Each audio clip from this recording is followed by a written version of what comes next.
হচ্ছে রূপনারায়ণ নদীর তীরে তোমাদের সানসেটটা দেখাবো। শুনেছি ওখান থেকে সানসেট দেখতে খুব ভালো লাগে।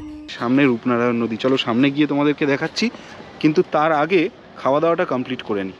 তো এবার কিন্তু সিরিয়াসলি সুইমিং পুল দেখে সুইমিং পুলটাতেও নামতে ইচ্ছে করছে। শরৎচন্দ্র চট্টোপাধ্যায়ের কুঠি দেউলটি, যেটা তোমাদেরকে ওনার বাড়িটাও দেখাবো। শরৎবাবু মৃত্যুর আগের 12 বছর কিন্তু এই বাড়িতে ছিলেন। সেই পুরোনো দিনের ঘড়িটা কিন্তু এখনো চলছে। এই জায়গাটায় কিন্তু বসে সারা দিন কাটিয়ে দেওয়া যায় না। আর এই এরকম কুফিতে এরকম কালো মাটন দেখে নিজের লোভ সামলাতে পারলাম না। মোটামুটি 10 পিস তো খাওয়া। পুরী থেকে ফিরেই আমরা কিন্তু আবার বেরিয়ে পড়েছি, এবং বেরিয়ে পড়েছি একটা শর্ট উইকেন্ড ট্রিপ। আজকে সানডে 17 মার্চ। আশা করি তোমরা পুরী সিরিজের প্রত্যেকটা ভ্লগ খুব এনজয় করছো। যদি এখনো অবধি কেউ না দেখে থাকো তাহলে আমি আই বাটনে অ্যাজ ওয়েল অ্যাজ ডেসক্রিপশন বক্সে আমাদের পুরী সিরিজের এন্টায়ার প্লে লিস্টটা শেয়ার করে দিলাম। মানে আমাদের মতো যারা ছুটির অপেক্ষায় থাকো, কারণ আমাদের তো স্কুলের ছুটিটা মেন ছুটি দরকার হয়। Hi friends, welcome back to our channel পেটুক ভব ঘুরের আরেকটা ব্লগে তোমাদেরকে আবারও ওয়েলকাম জানাচ্ছি। আমরা শুক্রবার থেকে প্ল্যানিং করছি, শুক্রবার না ইনফ্যাক্ট থার্সডে থেকে, না বৃহস্পতিবার থেকে। তো আমরা অনেক জায়গাতেই ঘুরে নিলাম এর মধ্যে, বাড়ি থেকেই আর কি। ভার্চুয়াল ট্যুর অনেকটাই হয়ে গেল আমাদের। স্টার্ট করলাম আমরা তারাপীঠ দিয়ে, তাই তো? হ্যাঁ, তারাপীঠ। আমরা তারাপীঠ গেলাম, আমরা মায়াপুর গেলাম, শান্তিনিকেতন গেলাম, দীঘা মন্দারমণিও গেলাম, অথচ গেলাম না। ফাইনালি আজকে এখন বেলা 12:30 বাজে, দুপুর 12:30। তো আমাদের এতক্ষণে প্ল্যান হলো যে আমরা এই সপ্তাহে কোথাও গিয়ে স্টে করব না, একদিনে কোথাও ঘুরে আসবো। উইকেন্ড ট্রিপ যেটাকে বলে, একটা প্রপার উইকেন্ড ট্রিপ।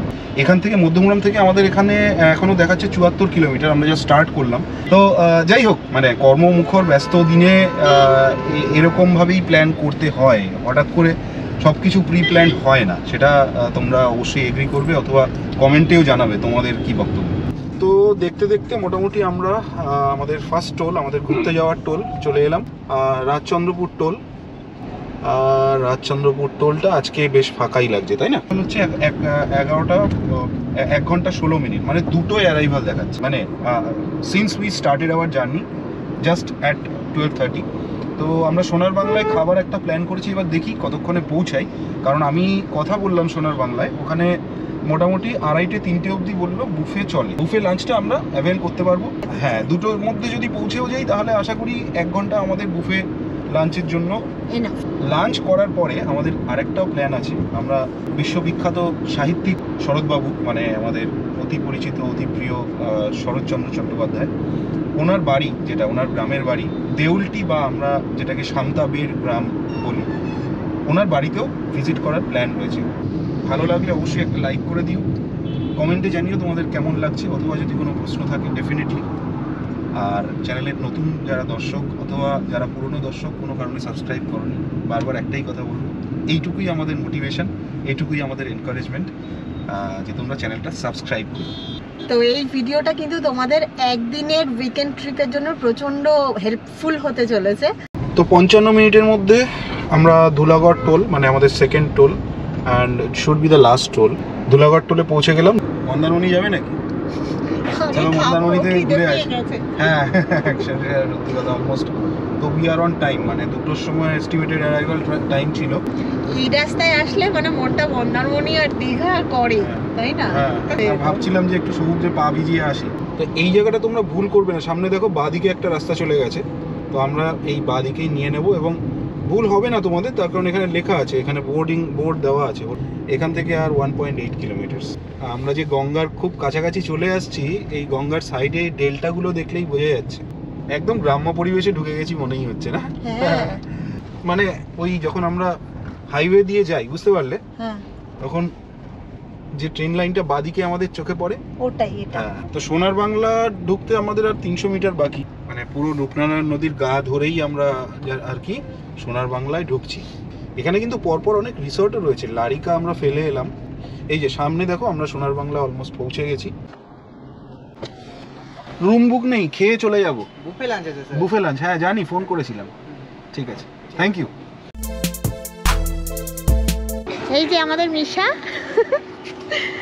হ্যাঁ, কি কেমন লাগছে আজকে? খুব ভালো। কোথায় এসছো? আমি হোটেল সোনার বাংলায়। তো আজকে এই ইচ্ছেটা পূরণ হলো ইচ্ছেটা পূরণ হওয়ার কারণটাও কিছু স্পেশাল, তাই না?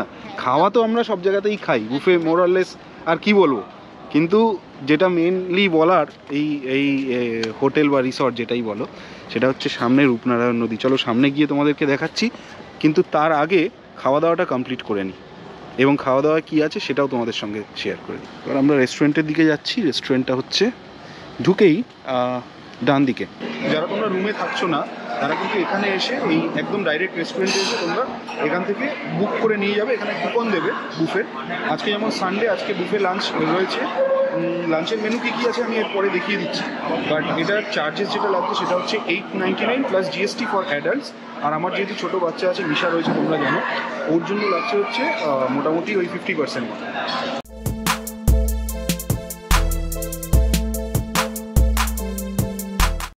আমাদের রেস্টুরেন্ট থেকে ভিউটা এরকম। বুফেতে কী কী আছে একবার দেখে নিই। এখানে রয়েছে সালাড, এখানে রয়েছে স্টিমড রাইস, আর এটা হচ্ছে শুক্তো, দেখে ভালো লাগলো। এটা হচ্ছে বেগুন ভাজা দেখা যাচ্ছে, আর রয়েছে এখানে মুগ ডাল আর ছানার ডালনা, বেশ। আর এখানে আছে দই কাতলা, মাটন কষা, বেশ বেশ। আর রয়েছে এখানে আমের চাটনি, মোস্টলি ইয়েস আমের চাটনি, পাঁপড়, আর হচ্ছে রসগোল্লা। একদম গুছিয়ে লাঞ্চ নিয়ে চলে এলাম। আমি এখানে নিয়েছি হচ্ছে বাসমতি চালের ভাত, শুক্তো ডেফিনেটলি, ডাল, এটা হচ্ছে ভেজ ডাল, মুগ ডাল বাট ভেজ ডাল। তোমরা কড়াইশুঁটি, ফুলকপি, গাজর দেখতে পাচ্ছ। আর এখানে নিয়েছে এরকম লম্বা করে বেগুন ভাজা, আর নিয়েছি হচ্ছে ভেজ কোফতা। ও, এটাকেই বেগুন সুন্দরী বলা হয়, এখন ভাইরাল যেটা। তো শুক্তোতে দেখা যাচ্ছে পেঁপে, আলু, বেগুন, সজনে ডাঁটা, এখানে বড়ি, বেশ ভালো। বিভৎস জোরে খিদে পেয়ে গেছে। শুক্তো দিয়ে স্টার্ট।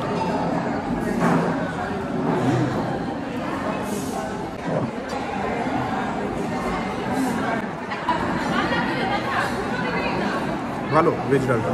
ছানার কোফতাটা খাই। তো আমি এখানে দই কাতলা আর মাটন প্লেট ভর্তি করে নিয়ে এসেছি। মাছটা একদম ফ্রেশ। উইলি বললো মাছটা একদম ফ্রেশ। তো আমার নেক্সট কোশ্চেন হচ্ছে যে মাছটা কি নদী থেকে ধরা, মানে রূপনারায়ণ নদী থেকে? মাটনটা ভালো, বাট আর একটু সিদ্ধ। মাটনের কালারটা কিন্তু ভালো হয়েছে। কালারটা খুব ভালো আছে, কিন্তু মাটন কিন্তু খুব স্পাইসি। কি তোমার প্লেটের দিকে ফোকাস করছি ভাই, মাটন আমার ফেভারিট। আর এই এরকম বুফেতে এরকম কালো মাটন দেখে নিজের লোভ সামলাতে পারলাম না। মোটামুটি 10 পিস তো খাওয়া। তো ভগবান আছে ওপরে, আশীর্বাদ করবে যাতে হজম করতে পারি। আর সঙ্গে নিয়ে এসেছি ডেজার্ট, এখানে 3টে রসগোল্লা, কিছু পাঁপড় আর চাটনি। কুয়েলি বললো চাটনিটা নাকি খুব ভালো হয়েছে। রেস্টুরেন্ট থেকে বেরিয়েই চিলড্রেন্স প্লে এরিয়া রয়েছে। এখানে দোলনা, এখানে কিছু রাইডস রয়েছে যেখানে বাচ্চারা এনজয় করতেই পারে। না, আমি তাই ভিউয়ার্সদের বলছিলাম যে খাওয়া দাওয়া, এই লেভেলের খাওয়া দাওয়ার পরে এবার একটা রুমের দরকার ছিল। সিরিয়াসলি। মানে আমরা এরকম ভাবে কখনো ডে আউটিং এ বেরোই না, বাট আজকে যেহেতু কোনো প্ল্যান ছিল না আমাদের, তো খেয়ে দিয়ে উঠে সত্যি একটা রুমের দরকার ছিল। ভালো লাগছে? ভেরি গুড, খুব এনজয় হচ্ছে। তো দেখ, এটা ঠিক আছে। সোনার বাংলার এই লন টাইপের কনসেপ্টগুলোই খুব ভালো লাগে। এই জায়গাটায় কিন্তু বসে সারা দিন কাটিয়ে দেওয়া যায় না? সত্যি তাই। মানে শীতকালে আছে তো, এখন একটু একটু গরম পড়ে গেছে, বাট শীতের সময় এই জায়গাটায় সত্যি অসাধারণ। এরকম সুন্দর বসার জায়গা, এরকম ঘাসের লন পুরো দেখো। মানে সোনার বাংলায় আমরা, এটা মনে হয় থার্ড প্রপার্টি না আমরা এলাম। আমরা ফার্স্ট সোনার বাংলায় গেছি মন্দারমণি, যেটার ব্লগ করা হয়নি, তখন ব্লগ করতাম না। আর সেকেন্ড টাইম গেলাম হচ্ছে সোনার বাংলা টাকিতে, যেটা ফুল ফ্লেজের একটা ব্লগ তোমাদের সঙ্গে আছে টাকি ট্যুরের। তোমরা দেখে নিতে পারো যদি চাও, আমি ডেসক্রিপশন বক্সে সোনার বাংলা টাকির ব্লগটা শেয়ার করে দেবো। এটা হলো থার্ড, যেখানে যদিও থাকছি না, থাকতে মন চাইছে, বাট এখন ডে আউটিংয়ের জন্য রুম ভাড়া করলে 4500 টাকা। বাট এই একটু এটা একটু বেশি বাড়াবাড়ি মনে হচ্ছে। হ্যাঁ, এবং একটু সুইমিং পুলটাও অ্যাক্সেস করতে ইচ্ছে করছিল, কিন্তু কিছু করার নেই, সুইমিং পুল এই খাবারের প্যাকেজের সঙ্গে ইনক্লুডেড নয়, তো ওটা ওই ডে আউটিংয়ের সঙ্গে ইনক্লুডেড। তো ওটা একটু বাড়াবাড়ি হয়ে যাবে যদিও, but don't worry, next time আমরা সোনার বাংলায় থাকবো। মানে 1 নাইট 2 ডেজের একটা পুরো ভিডিও তোমাদের সঙ্গে আসবে। সেটা কবে আসবে আমি এখনও কিছু কমিট করতে পারছি না, বাট তোমাদেরকে ওভারঅল আজকে যতটা সম্ভব রুমের ট্যুর হয়তো দিতে পারবো না, অ্যাপার্ট ফ্রম রুম ট্যুর আমি এন্টায়ার জিনিসটা ঘুরে দেখাবো।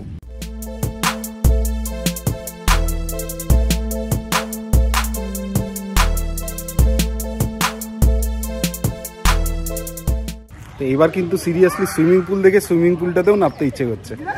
এত সুন্দর লোকেশানে সুইমিং পুলটাও দেখো, এখানে সুইমিং পুল আর ওই দূরে হচ্ছে রূপনারায়ণ নদী, আর এই পাশটায় হচ্ছে তোমার বিল্ডিংগুলো, মানে রেসিডেন্সিয়াল বিল্ডিংগুলো। আর সুইমিং পুলে বললাম ট্যারিফটা ডে আউটিংয়ে প্রায় 2500 4,500 টাকা নেবে, তো মানে ডাজেন্ট মেক সেন্স অ্যাকচুয়ালি। এখন বাজে বিকেল 4টে মতন। আমরা কিছুক্ষণ রেস্ট করলাম এখানে, কারণ অলমোস্ট গরমকাল, এখন বসন্তকাল, এই সময়টা একটা হালকা হিউমিডিটি তো আছেই। তো আমরা খাওয়া দাওয়া করে একটু বাইরে ঘোরাফেরা করে রেস্টুরেন্টে একটুখানি জিরিয়ে নিয়ে এখন আমরা যাব দেউলটির উদ্দেশ্যে। মনে হচ্ছে যা যা প্ল্যান করে এসেছিলাম প্ল্যান মাফিকই আমরা এগোচ্ছি। এখান থেকে দেউলটি শরৎচন্দ্র চট্টোপাধ্যায়ের বাড়ি হচ্ছে 7 কিলোমিটার গুগল ম্যাপে দেখাচ্ছে। হচ্ছে রূপনারায়ণ নদীর তীরে তোমাদের আমরা সানসেটটা দেখাবো, শুনেছি ওখান থেকে সানসেট দেখতে খুব ভালো লাগে।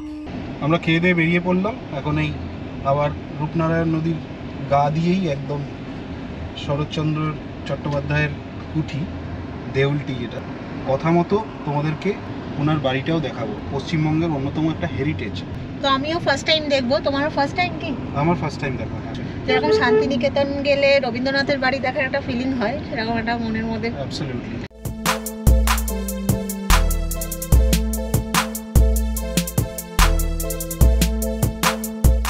দেখো শরৎচন্দ্র চট্টোপাধ্যায়ের নামে এই ক্লাবটার নাম হচ্ছে পথের দাবি, আর এই যে আমরা দেউলটি চলে এসেছি, বোর্ড লাগানো ছিল। শরৎচন্দ্র চট্টোপাধ্যায়কে ঘিরেই এখানে সব কিছু। তো শরৎবাবু মৃত্যুর আগের 12 বছর কিন্তু এই বাড়িতে ছিলেন, এবং এখানে বসেই উনি ওনার বিখ্যাত সাহিত্য যেগুলো আমরা পড়েছি সবাই বইয়ে, সেটা হচ্ছে বিপ্রদাস, রামের সুমত, শ্রীকান্তের মতন সুন্দর সুন্দর উপন্যাস কিন্তু এই বাড়িতে বসেই লিখেছিলেন। তো এটা হলো শরৎচন্দ্র চট্টোপাধ্যায়ের বাড়ি, এবং বাড়িটা দেখো, বাড়ির পেছনে এরকম গার্ডেনিং করা আছে।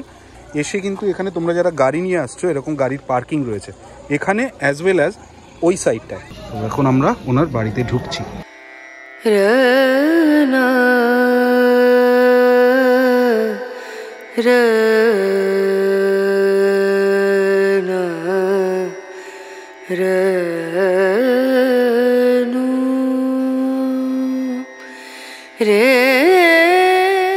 এটা হলো ওনার লেখার ঘর খুব সম্ভবত। এইটা খুব সম্ভবত শরৎবাবুর বাড়ির ধানের গোলা ছিল। এটা শরৎবাবুর শয়ন কক্ষ, যেটা দেখে বোঝা যাচ্ছে। এই যে বেডরুম, এখানে একটা ছোট চেয়ার আছে, প্রত্যেকটাই হেরিটেজ, এবং ওনার বইগুলোও রাখা আছে দেখো এখনো। সেই পুরোনো দিনের ঘড়িটা কিন্তু এখনো চলছে। এই ঘরটা পূজার ঘর খুব সম্ভবত। দোতলায় যাব এবার। এই ঘরেই কিন্তু শরৎবাবু মারা যান। আর এটা হলো ওনার সমাধিস্থল। আর ওনার বাড়ির অপোজিটেই রয়েছে এরকম একটা ডোবা বা পুকুর। পরিবেশটা কিন্তু অত্যন্ত মনোরম, না? অত্যন্ত মনোরম। সামনে থেকে এরকম লাগে বাড়িটা। আর এখন আমরা যাচ্ছি রূপনারায়ণ নদীর তীরে, যেখানে শরৎচন্দ্রবাবু বসে বেশ কিছু লেখা ওখানে লিখেছেন, সাহিত্য চর্চা করেছেন। নদীর ধারে এরকম মেলাও বসেছে। দেখো তোমাদের তখন যেটা বলছিলাম, যখন আমরা সোনার বাংলায় ছিলাম, সানসেটটা দেখাবো। দেখো এখন অলমোস্ট 5টা বাজে। দেখো কি দারুণ লাগছে, খুব সুন্দর।